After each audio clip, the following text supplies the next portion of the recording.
So, the accent, when you've got this situation, like someone wants to start a fight with you, whatever it is, road rage or something, obviously my accent's not very good for making me sound hard and tough or making someone else back down. Well, it can make someone back down, but because I sound pompous and posh, and maybe they think that they're going to get a lawsuit or something, or or I'm going to ring the police. But I'm just wondering what accent would be the very best accent to just make someone back down. So obviously, if I get in a real road rage situation, the first thing that happens is my accent gets really, really, it goes right down to Cockney practically straight away. It goes down to the Medway docks where I was born. It goes down to, fuck it, come on then, you fuck it. And then put the word in there that you want. But that often just makes it situation get worse. So you can't really, that like Cockney, estuary, Medway, docky kind of accent is basically saying let's have a ruck. We call it a ruck, in Medway.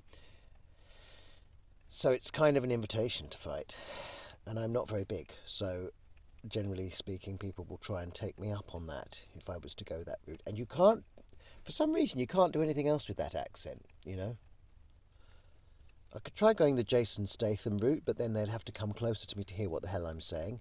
So I could try like that. What's the matter, mate? You got a problem with that, have you? But that's still, I don't know. That's like the honey monster kind of, that's like the chest voice. You got a problem with that, have you, mate? You got, well, do you want to make something of it now, do you? I mean, it's still, I don't know. It's a bit more scary because it's got that honey monster growl to it. Still not quite good enough. Oh, and I do use the Al Pacino for chest voice sometimes when I get really angry.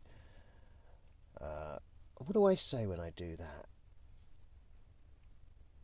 I don't know. I have used it before. I have kind of gone Al Pacino on someone once before. Oh, the big man, like that. And that kind of worked ish, but it still just felt really fake. But I was thinking, well, Yankees, of course. Yankees are good fighters. They're tough, fearless people. So you wouldn't want to come up against a Yankee. But for some reason, Brits feel all superior to Yankees, and so I don't know that that's going to be a good protection here in London to sort of sound all American. And I'm not even sure which would be the toughest American accent. Maybe like a New York accent, maybe. I don't know. No, not a New York accent. Like a deep South accent would probably be the best. But nobody would believe that was my real accent. But maybe I think people would back down to a deep South accent. What's the matter, boy? You got a problem with where I'm driving? Well, maybe you better start some action on your problem and stop mouthing off about it. You gonna come on and give me something? Or you gonna get back in your car and drive away? No, I don't know. I think they might actually, because I'm too small to carry that accent. You've got to be like 6 foot tall and have a big beard and everything. Tattoos on your knuckles, which obviously I don't have. What else? Yeah, so I came down to the Australian accent. I think that's the best of all for me. The Australian is the one, I think. So let's try and get this. Let's try and nail this. I would go. What's the matter, mate? Were you driving here? You decided to block my lane? Now you're coming at me as if it's my fault. I think you need to just get back in your car and chill out, mate, and drive on. See, there's something about the Australian attitude that's like, I'm not looking for a fight, mate. But obviously I'll give you a fight if you fucking want it. Because there's something fearless about Australians, but at the same time there's something so chilled and laid back about them that, it gives the opponent that space to back down. Or to back out of the fight. Not even back down, but back out of the fight. We're both going to back out of this now. Go about our business, It's not fucking worth it, mate. So there's something built into that accent. A whole philosophy is kind of instantly unlocked, and a whole little plan is presented, a plan of options. And there's a really big one there, which is we both just walk out like men. We're both just going to walk out like men and stop acting like a couple of boys. We're just going to, both of us, get back in our cars and get back about our business. Because if you want to fight, you're fucking going to get one, because I'm Australian, obviously. So what's the fucking point, mate?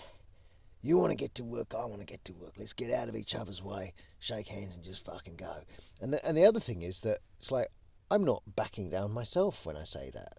Like, the Australian attitude is really, really functional, practical, because it preserves everybody's ego, which is the biggest number one problem in these situations is ego. People are chasing their ego. But it also still defuses the situation. Nobody has to back down. Nobody has to apologise, really. Yeah, it's bloody brilliant, the Australian accent. So I was thinking in the next road rage situation that I get, it's going to be Australian. Someone comes leaping out of his van and goes, "Oi, mate, you stupid. What the fuck is it you doing? Come here, I'll fucking show you something." What's the problem, mate? What are you talking about? I'm just trying to get over there. We're in each other's way. You didn't indicate. I didn't see where you were going. We're both in a state of confusion. Is there a reason to have a fight on top of that? Really? So, just like, no, it just really works well. Just get back in your car and let's go about our business, mate, before this all gets out of hand. You call that a knife?